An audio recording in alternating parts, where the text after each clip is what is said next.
कि साहित्य अनुरागी मित्रों को मेरा सादर नमन। आज हम हिंदी साहित्य के इतिहास पर बातचीत करने जा रहे हैं। हिंदी साहित्य के आदिकाल पर हम आज इस कक्षा के दौरान चर्चा करेंगे। जब भी हम बात करते हैं हिंदी साहित्य के इतिहास की, तो भारतीय आर्य भाषाओं के वर्गीकरण पर पहली सबसे सर्वप्रथम बात करते हैं। प्राचीन भारतीय आर्य भाषाएं, मध्यकालीन भारतीय आर्य भाषाएं और आधुनिक भारतीय आर्य भाषाएं। प्राचीन भारतीय आर्य भाषाएं जिसके अंतर्गत वैदिक संस्कृत और लौकिक संस्कृत का समावेश किया गया है। 1500 ईसा पूर्व के जो ईसा पूर्व से 500 ईसा पूर्व के 1000 वर्षों का कालखंड इसे हमने दिया गया है। वहीं मध्यकालीन भारतीय आर्य भाषाओं को 500 वर्षों के कालखंड का वर्गीकरण करते हुए पाली को 500, प्राकृत को और अपभ्रंश को 500। इस प्रकार से 500 ईसा पूर्व से 1000 ईस्वी तक के जो 1500 वर्षों के कालखंड को हम मध्यकालीन भारतीय आर्य भाषाओं के लिए देते हैं। और उसके बाद 1000 ईस्वी के बाद जितनी भाषाएं विकसित होती गई उन्हें हम आधुनिक भारतीय आर्य भाषाएं कहते हैं। तो साहित्य अनुरागी मित्रों, हम आगे बढ़ते। जब भी हम प्राचीन भारतीय आर्य भाषाओं की बात करते हैं तो वैदिक संस्कृत और लौकिक संस्कृत इसके अंतर्गत आती है। आप जानते हैं कि वैदिक संस्कृत का सीधा संबंध हमारे वेदों की भाषा से है। इसे छांदस नाम भी दिया गया वैदिक संस्कृत को। और साथ में जब भी हम प्राचीन भारतीय आर्य भाषाओं की बात करते हैं तो मुनित्रय को हमें नहीं भूलना चाहिए, क्योंकि इन्हीं मुनित्रय ने वैदिक वेदों की जो भाषा थी उसका व्याकरण तैयार करके, उसकी टीका तैयार करके, और उसके बाद वो भाषाएं जो है जनता से दूर होती गई, चूँकि दुर्बुद्धता उनमें आती गई।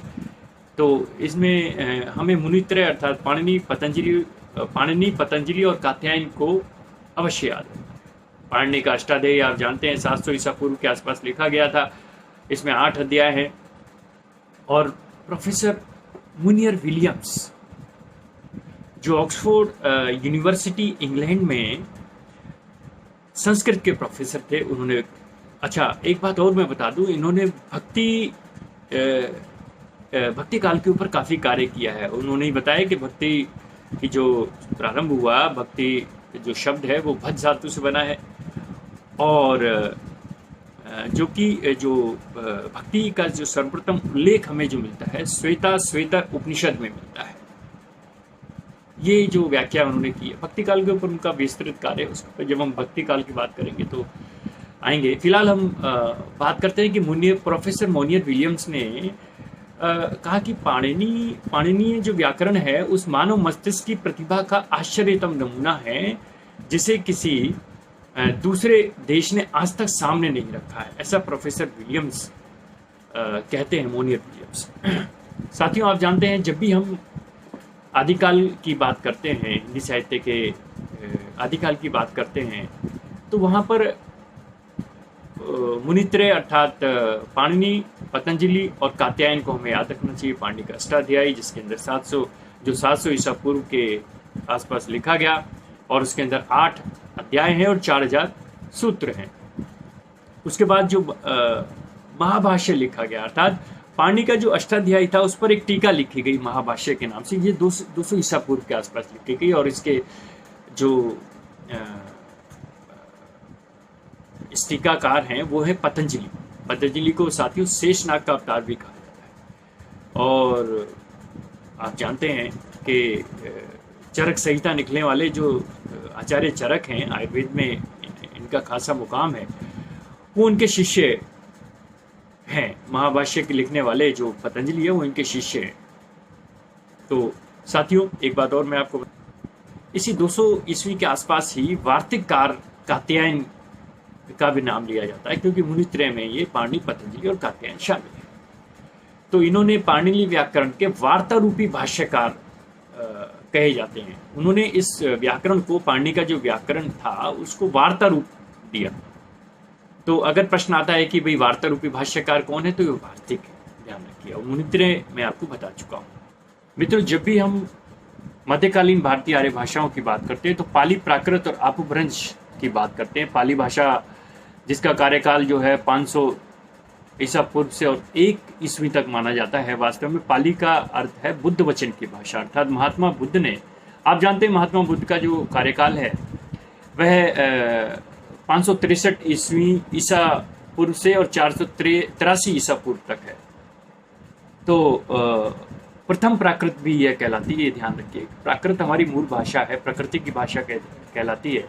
तो इसे पाली को प्रथम प्राकृत भी कहा जाता है और बुद्ध वचनों की भाषा भी कहा जाता है। इस बात का आप विशेष ध्यान रखिए। आप जानते हैं त्रिपिटक, जो 3 त्रिपिटक हैं वो लिखे गए, और जो महेंद्र जो कि अशोक का बेटा है, वह भी इन त्रिपिटक के साथ बौद्ध धर्म के प्रचार के लिए वहाँ गया और उसने भी इस भाषा का प्रयोग किया। दूसरी भाषा प्राकृत भाषा है, प्राक जमाकृत, अर्थात मूल से चली आ रही भाषा। इसे द्वितीय प्राकृत भी कहा जाता है, ये आप ध्यान रखिएगा। वररुचि का प्राकृत प्रकाश और हेमचंद्र का जो प्राकृत व्याकरण है, जिसे हेमचंद्र शब्दानुशासन भी कह देते हैं, तो वो भी जो है प्राकृत भाषा में लिखा गया। इस बात का जो है विशेष ध्यान रखें। तीसरी जो भाषा है वो अपभ्रंश है। तो अपभ्रंश के विषय में जब हम बात करेंगे तो उस पर हम आएंगे। तो 500 ईसा पूर्व से 1000 ईस्वी तक वास्तव में हमें जो अगर हम आदिकालीन अगर प्राकृत भाषा के विषय में मुख्य रूप से बात करना चाहते हैं तो रंजना पाल जी की एक बुक है। तो रंजना पाल जी लेखिका हैं, रंजना पाल, और किताब का नाम है आदिकालीन काव्य और हेमचंद्र के दोहे।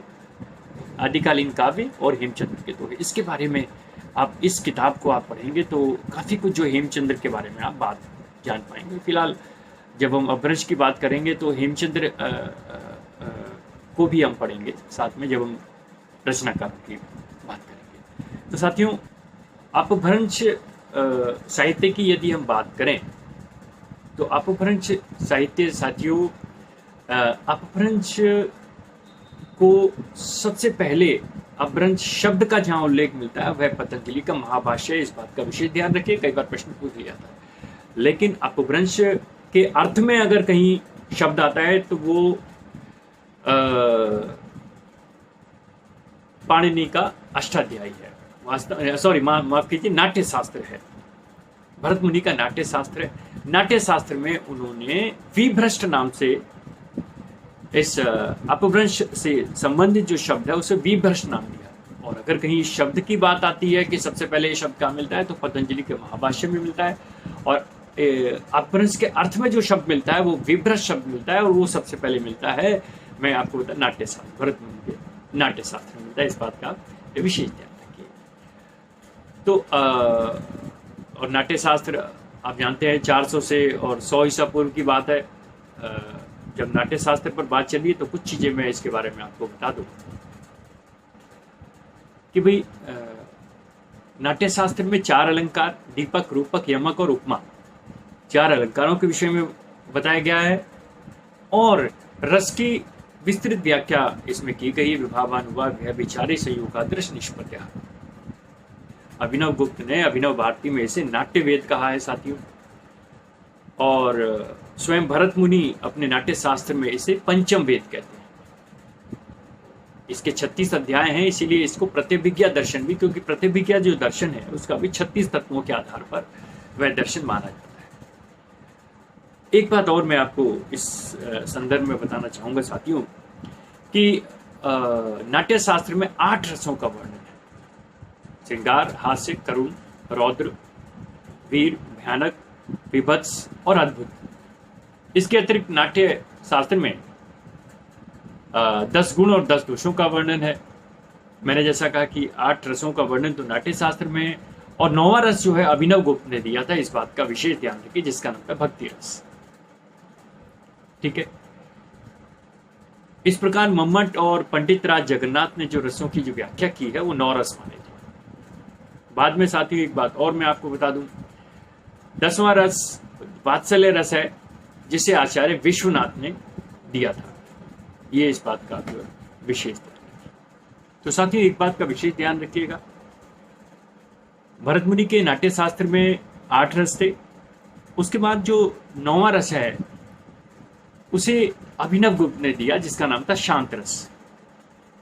10वां रस जैसे मैंने कहा वात्सल्य रस को आचार्य विश्वनाथ ने 10वां रस वात्सल्य रस माना।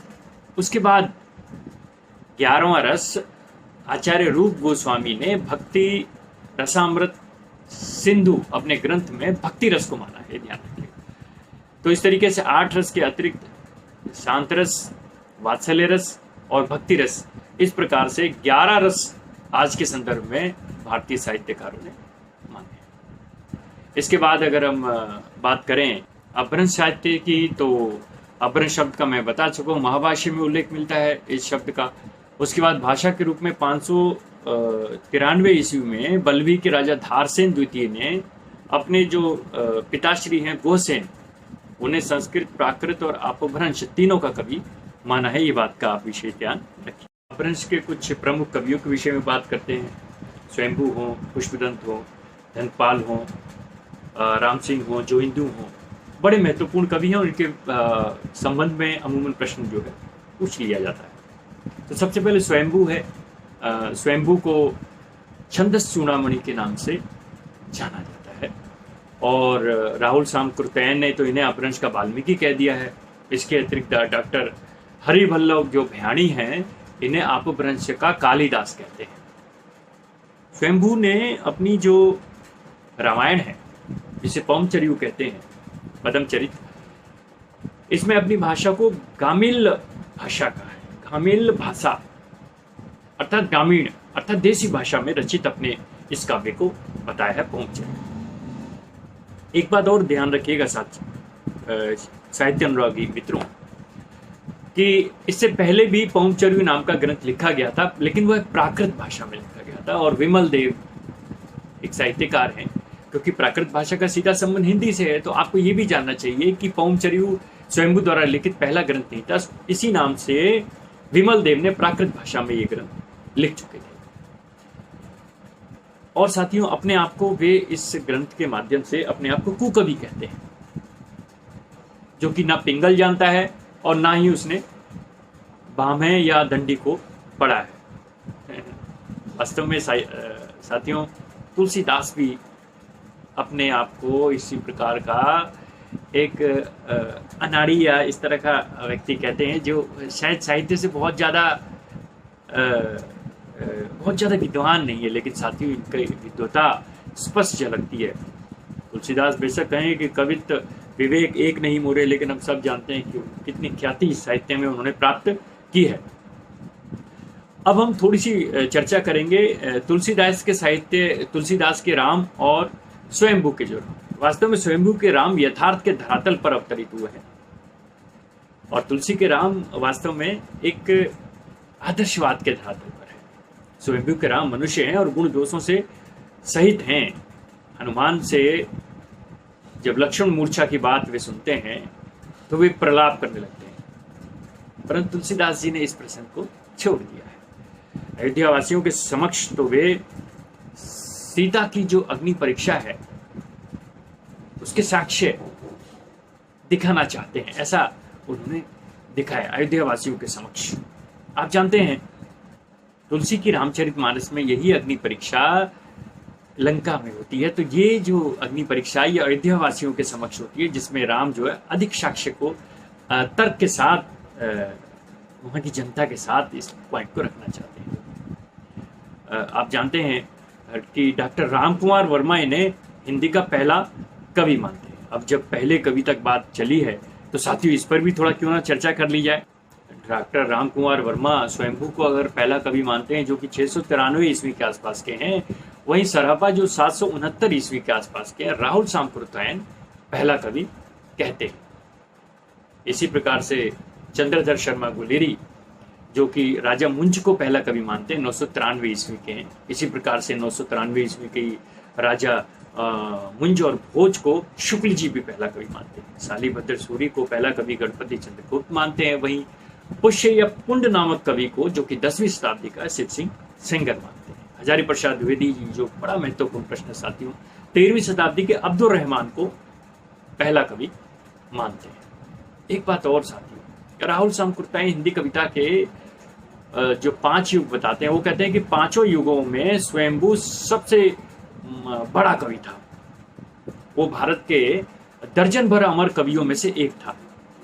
ये जो कोटेशन है, ये जो वक्तव्य है, यह राहुल सामकृतैन का है स्वयंभू के विषय में।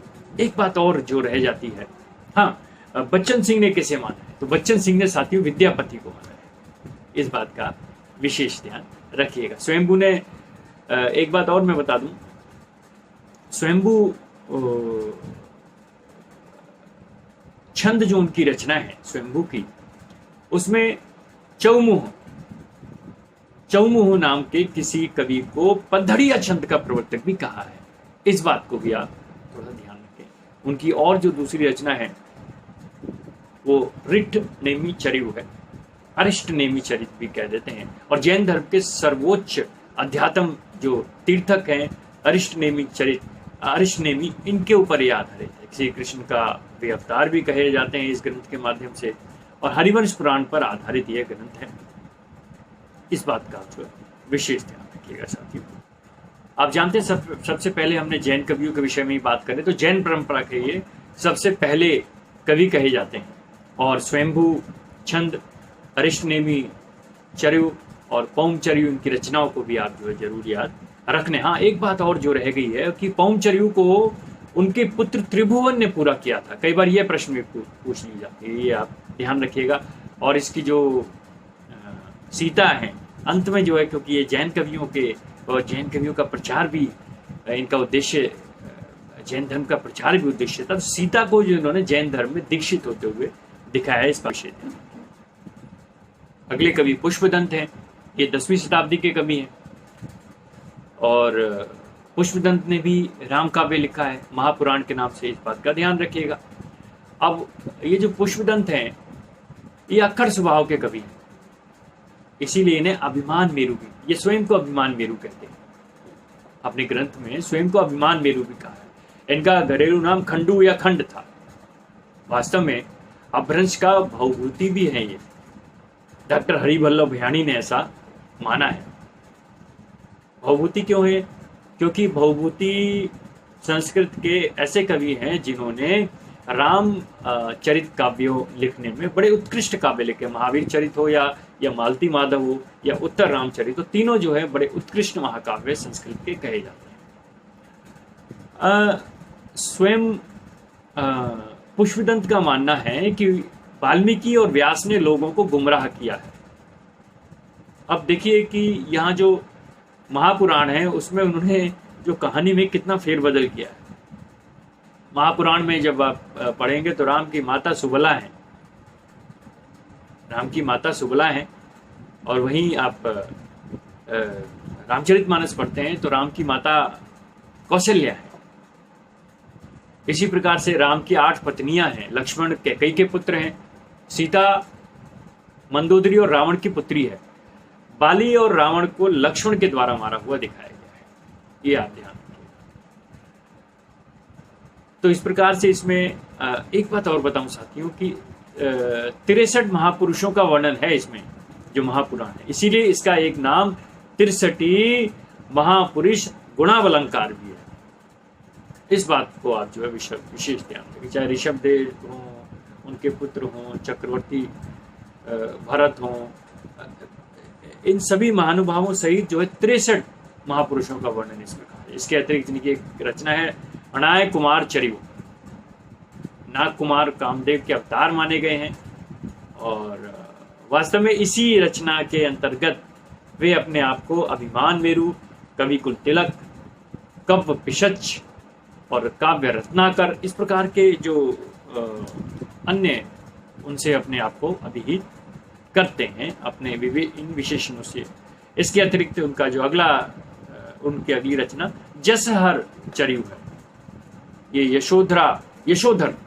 यशोधर का जीवन चरित्र है, और चूंकि ये जैन ग्रंथ है तो जन्मांतर का वर्णन किया गया है, और ये खंड काव्य के रूप में है। वैसे तो है तो ये यशोधर का खंड काव्य है, जीवन चरित्र उसके बारे में बताया गया, लेकिन यहाँ पर जन्मांतर के विषय में और उनके जो सिद्धांतों के विषय में भी इसमें उल्लेख किया गया है। साथियों, पुष्पदंत को शिव सिंह सेंगर भाखा की जड़ कहते हैं, और आप जानते हैं कि शिव सिंह सेंगर ने पुष्य या पुंड नामक कवि को पहला कवि माना है। तो कुछ विद्वानों का मत है कि यही वे कवि हैं जिन्हें शिव सिंह सरोज में शिव सिंह सेंगर प्रथम कवि मानते हैं। इस बात का आप जो है विशेष ध्यान। अगले कवि धनपाल हैं। धनपाल 10वीं शताब्दी के कवि हैं। इन्होंने भविष्य कहा अर्थात भविष्य कथा लिखी है। इसमें जो बणिक पुत्र है, बनिया का पुत्र है भविष्य दत्त, और अपने भाई बंधु दत्त के साथ रहता है, लेकिन बंधु दत्त जो एक षड्यंत्र के तहत भविष्य दत्त को एक द्वीप में अकेला छोड़कर चला जाता है और उसकी पत्नी से विवाह कर लेना चाहता है। अंत में वो यक्ष की सहायता से भविष्य दत्त वापस लौटता है और अपनी पत्नी को वापस ले लेता है। धनपाल मुंज कवि जो मुंज जिस कवि मुंज को शुक्ल जी पहला कवि मान रहे थे, धनपाल मुंज के कवि रत्न थे, जिसे सरस्वती की उपाधि से उन्होंने अभिहित किया था। इस बात का आप विशेष ध्यान रखिएगा। इस प्रकार इस कहानी में जो भविष्य कथा है, राजा को प्रसन्न करके और राजकन्या से विवाह भी वे करते हैं, एक और विवाह करते हैं और अपने पुत्र को राज देकर अंत में वे जो है जैन धर्म में दीक्षित होकर वन को चले जाते हैं।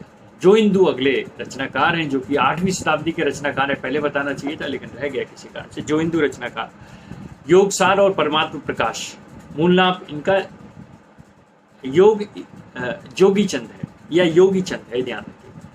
शुद्ध अध्यात्म परक 108 दोहे योगसार में है, ये इस बात का आप ध्यान रखिएगा। योगसार जो है जैन रहस्यात्मक पुस्तक है। ये पहले कवि हैं जिन्होंने क्रांतिकारी विचारों के साथ रहस्यवाद की प्रतिष्ठा की है और मोक्ष मार्ग को ही अपनी कल्याण का मार्ग बताया है। ऐसा भी माना जाता है कि जो राम सिंह कवि हैं उनके और जो हिंदू कवि के दोहों में काफी साम्य है। अगले कवि के रूप में हम राम सिंह के विषय में बात करते हैं। 11वीं शताब्दी के कवि हैं और भावात्मक रहस्यवाद के जो दर्शन होते हैं इनके साहित्य में होते हैं। पाहुड़ दोहा अर्थात दोहों का उपहार, इस नाम से उन्होंने जो है पुस्तक लिखी है और इसके संपादक हीरालाल जैन हैं। ये इस बात का विशेष ध्यान रखिएगा। मुनि हीरालाल जैन इसके संपादक हैं। जो हिंदू और राम सिंह सिद्धों की तरह ये सहज पर बल देने वाले कवि हैं, इस बात का जो विशेष। अगले जो कवि हैं वो हैं जिनदत्त सूरी। जिनदत्त सूरी का उपदेश रसायन रास इनकी प्रसिद्ध रचना है, उसके बारे में ये पूछ लेते हैं। अपभ्रंश का पहला रासो काव्य कौन सा है? तो उपदेश रसायन रास अपभ्रंश का पहला रासो काव्य है। इसमें रास परंपरा के पद हैं, 80 गीत हैं, यहाँ तक कि गीत परंपरा का भी चलन यहाँ से माना गया है जिनदत्त सूरी के, क्योंकि इसमें गीत हैं, रास काव्य परंपरा के गीत हैं। हालांकि ये उपदेश रसायन रास जो है रास परंपरा का भी पहला शुभारंभ माना जाता है। अगली रचना इनकी स्थूलीभद्र सूरी है। जिनदत्त सूरी की स्थूलीभद्र वास्तव में सूरी में स्थूलीभद्र कौन है? स्थूलीभद्र वास्तव में वो भोग लिप्सा में लिप्त हैं नगर वधु के, कोषा नगर वधु की भोग लिप्सा में नहीं, परंतु अंत में क्या होता है, जैन धर्म में दीक्षित होकर वे जो है मोक्ष के अधिकारी बनते हैं। आप देख रहे हैं साथियों कि जैन धर्म के जितने साहित्य हैं उनमें से अधिकांश है और इनका उद्देश्य जो है जैन धर्म का प्रचार करना था, जैसा कि शुक्ल जी ने कहा। और शुक्ल जी को जैसा कि हम उनके उसको नकार देते हैं काफी विद्वान, लेकिन थोड़ी सी सच्चाई उसमें है कि इन्होंने जैन धर्म का प्रचार तो किया ही किया, इसमें कोई दो राय नहीं। अगले कवि के रूप में हम विजय सेन सूरी की बात करेंगे, जिन्होंने रेवंतगिरी रास लिखा 1271 ईस्वी में। तीर्थंकर नेमिनाथ और रेवंतगिरी जो तीर्थ हैं और तीर्थंकर नेमिनाथ, उनका वर्णन इसमें किया गया। सुमति गढ़ी का नेमिनाथ जो रास है वो भी बड़ी महत्वपूर्ण रचना है।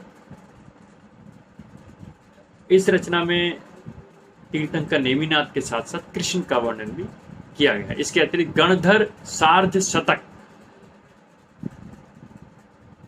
सुमति गण की एक अन्य रचना है। तो सुमति गण की नेमिनाथ रास और गणधर सार्ध शतक, ये दो रचनाएं आप जो है जरूर कर लें, आपके कुछ रचनाओं के विषय में और बात करेंगे। चंदन बाला रास आसगु कवि की रचना है। स्थूली भद्र रास जिंद सूरी की रचना हम पहले ही बात कर चुके हैं।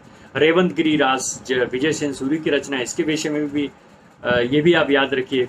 और नेमिनाथ रास के विषय में भी बात कर रहे हैं। ये जो चारों ग्रंथ हैं, इनकी भाषा वास्तव में देवसेन की रचना आती है श्रावकाचार, ठीक है।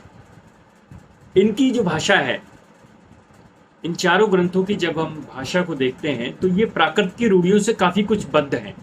वहीं श्रावकाचार की देवसेन की श्रावकाचार और शालिभद्र सूरी की भरतेश्वर बाहुबली रास, इनकी जो भाषा पर अगर बातचीत करते हैं तो काफी कुछ विकसित भाषा है और हमारी आधुनिक भाषा के हिंदी के जो काफी करीब कुछ शब्द जो है मेल खाते हैं। इसीलिए एक बात का ध्यान रखिए, डॉक्टर नगेंद्र ने देवसेन के श्रावकाचार को पहला ग्रंथ माना है हिंदी का, और उसी प्रकार से शालिभद्र सूरी की जो भरतेश्वर बाहुबली रास है उसे डॉक्टर गणपति चंद्रगुप्त इस कवि को पहला कवि मानते हैं और इसे जो है पहला ग्रंथ मानते हैं। इस प्रकार से आप एक बात ध्यान जरूर रखिएगा। अच्छा, एक बात और मैं आपको बता दूं कि देवसेन का जो श्रावकाचार है वो 250 छंदों का एक खंड काव्य है। इसे ग्रंथ के रूप में पहला काव्य भी कुछ लोग मानते हैं। इसके अतिरिक्त जो देवसेन की जो रचनाएं हैं वो कई बार पूछ ली जाती हैं। देवसेन की कौन कौन सी रचनाएं हैं?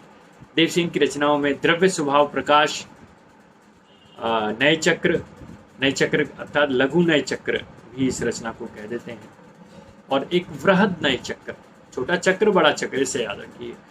नए चक्र, लघु नए चक्र या वृहद नए चक्र, ये दोहाबद्ध शैली में लिखित जो अपभ्रंश की रचना है।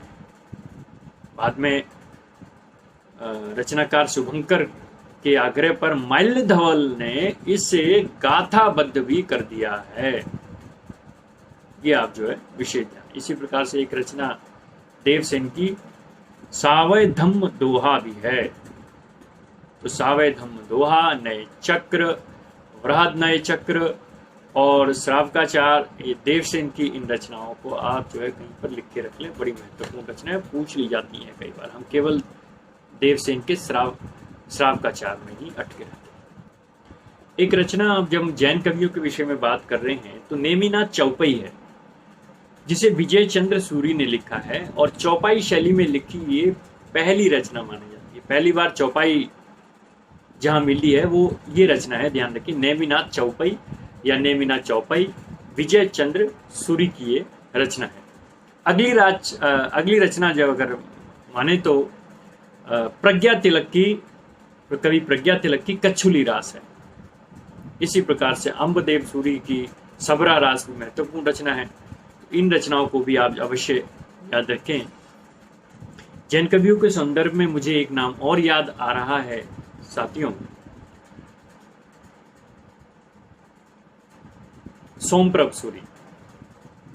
सोमप्रभ सूरी वास्तव में सोमप्रभ सूरी का जो कुमारपाल प्रतिरोध है, इसके विषय में कई बार प्रश्न आ जाता है साथियों, क्योंकि यह गद्य पद्यमय संस्कृत और प्राकृत में लिखित रचना है। गद्य और पद्य की सम्मिश्रित रचना है। और वहीं मेरुतुंग की एक रचना है प्रबंध चिंतामणि, जिसमें पुराने राजाओं के आख्यान हैं, और इसी के आधार पर हजारी प्रसाद द्विवेदी जी ने, आलोचक हजारी प्रसाद द्विवेदी ने चारू चंद्रलेख नाम का उपन्यास लिखा है। आपको मैंने बताया था कि हेमचंद के विषय में थोड़ा सा बात करेंगे, तो सिद्ध हेम शब्दानुशासन उनकी जो रचना है वो आप जानते हैं कि प्राकृत, मूल रूप से प्राकृत, लेकिन उसमें अपभ्रंश का भी थोड़ा सा अंग है। तो प्राकृत अपभ्रंश का एक व्याकरण है। हेमचंद्र को कली काल सर्वज्ञ भी कहा गया है। इस बात को आप जो है विशेष ध्यान रखिएगा। इस तरह से साथियों हाँ, गुजरात के जो सोलंकी राजा सिद्धराज जयसिंह हैं, उनके ये आश्रित कवि हैं, और सिद्धराज के आग्रह पर ही उन्होंने प्राकृत अपभ्रंश का व्याकरण ग्रंथ, जिसे सिद्ध हेम शब्दानुशासन कहते हैं, उन्होंने लिखा। वे एक प्राकृत के पाणिनि भी कहे जाते हैं। इस बात का आप जो है विशेष ध्यान रखिए। और साथियों मैं एक बात बता दूं, आप ये तीन जो है पंक्तियां आप जरूर याद रखें, तीन दोहे ये अमूमन पूछ लेता है। भला हुआ जो मारिया बहनी मारा कंतु, लज्जे जम तू वैसी अहम जय भग करिए। भला हुआ, अच्छा हुआ। जो एक स्त्री जो है ना अपनी सखी से कह रही है कि अच्छा हुआ कि जो मेरा जो पति है वह युद्ध स्थल में, युद्ध स्थल में वीर गति को प्राप्त हुआ, नहीं तो मैं अपनी सखियों को लज्जे जुम तो वैसे अहम जय भग करियतु, यदि वह जो है पीठ दिखाकर घर आ जाता तो मैं अपनी सखियों को लज्जावश कैसे मुख दिखा पाती। एक और रचना है इनकी, कुछ पंक्तियां जरूर याद रखें हेमचंद के शब्दानुशासन से। कौन कौन सी पंक्तियां हैं? पीयू संगमी कऊ निदणी प्यो परोखहु केम, मई बिन निवि बिन्ना सिवा निंद न एम्ब न केम। अर्थात पिया के साथ में नींद नहीं आती है, पिया के परोक्ष में भी नींद नहीं आती है, मैं हर तरफ से मारी गई हूँ, न मुझे नींद ऐसे है न मुझे नींद ऐसे। प्यू संगमी कऊ निदणी प्यो परोखहु केम, मई बिन निवि बिन्ना सिया निंद न एव न तैब। तीसरी जो रचना है वो है, तीसरी जो पंक्ति है वो है, जो गुण गोवई अपना पैडा करई परस, तसु हूं कल जुग दुल हो बलि की जऊ सुवर्णस। अर्थात जो अपना गुण छिपा करके और दूसरे का गुण प्रकट करता है, कलयुग में ऐसे दुर्लभ जो सुजन हैं उन पर मैं बलिहारी जाता हूँ। इस प्रकार से ये जो रचनाएं हैं, ये जो पंक्तियां हैं, ये लिख लेना साथियों, कई बार पूछ लेता है। मेरी तो इनके प्रबंध चिंतामणि के में हमने बता चुके हैं, अनेक ऐतिहासिक कथा प्रबंध हैं, ठीक है, वो आप जो है थोड़ा सा ध्यान रखिएगा। साथियों, जैन कवियों के विषय में हमारी चर्चा समाप्त सी हो चुकी है। आप बौद्ध गान और दुहा जो हरप्रसाद शास्त्री जी की जो किताब है 1916, जिसमें सिद्धों के चर्या गीत और दुहा गो, उसमें भी काफ़ी कुछ बताया। इसके अतिरिक्त हिंदी काव्य धारा जो 1945 में लिखी गई थी, उसमें भी काफ़ी कुछ इनके कवियों के विषय में बताया गया। एक दो कवि के विषय में अगर बात कर लें तो बुरा नहीं होगा। हालांकि इससे जैन कवियों से इतर ज्योतिश्वर ठाकुर की वर्ण रत्नाकर, जो कि 14वीं शताब्दी की मैथिली गद्य की प्रथम पुस्तक कही जाती है, जिसे एशियाटिक सोसाइटी ऑफ बंगाल से प्रकाशित करवाया गया था, जिसमें 84 सिद्धों के नाम दिए गए हैं। इसके अतिरिक्त अगर हम रोड़ा कवि की राउलवेल रचना के विषय में बात करें, जो शिलांकित गद्य पद्य की अर्थात चंपू काव्य की सर्वाधिक पुरानी कृति के रूप में जानी जाती है, राउलवेल, जो कि रोड़ा कवि की रचना है। राउल नायिका के जो नक्शिक का श्रृंगारिक वर्णन पहले पद्य में और फिर गद्य में किया गया। नक्शिक परंपरा का प्रारंभ भी इसी ग्रंथ से माना जाता है। हिंदी के जो संतों की जो बोलियों के जो शब्द हैं, वो कई शब्द इससे साम्य खाते हैं, मुख्य रूप से राजस्थानी भाषा को। तो इस प्रकार से साथियों,